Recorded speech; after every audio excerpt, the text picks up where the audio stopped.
are on the way from Sydney to Melbourne, and we have to be in Melbourne in about 3 days for the Sustainable Living Festival.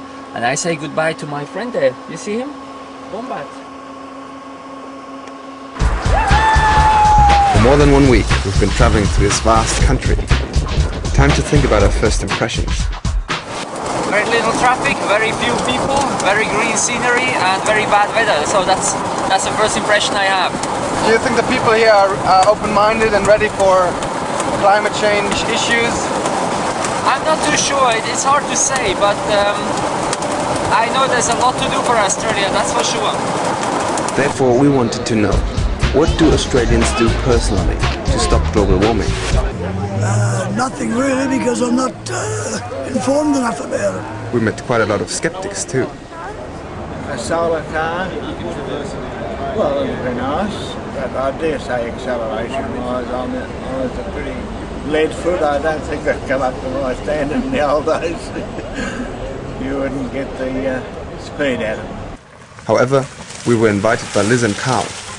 They have solar cells on their rooftop that produce about 80% of their energy. There's something magical about being able to get energy basically for free, or it feels like for free. Of course, the solar cells actually cost quite a lot of money.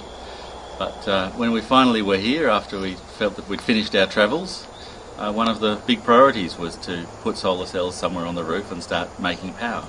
Surprisingly, a lot of people here in Australia use solar power out of economical reasons. Living deep in the bush, connection to the grid would have been too expensive. Trevor and his wife Therese have a patchwork of solar cells in their garden. They started with the first panel over 20 years ago. A solar system doesn't have to be complicated. It's only just one panel, one battery and one light. And it makes you aware of your own consumption, because you just can't keep consuming all the time. There's just nothing left eventually. This will last as long as the sun will last, and that's a fair while. Well spoken, though it seems that solar energy has not yet reached the masses here in this sunny country. We will keep on driving and we will find out more. Next stop, Melbourne and the Sustainable Living Festival. See you there.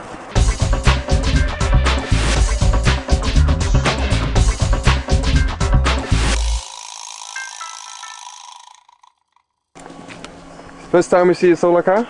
Yeah. What do you think of it? Fucking beauty, mate.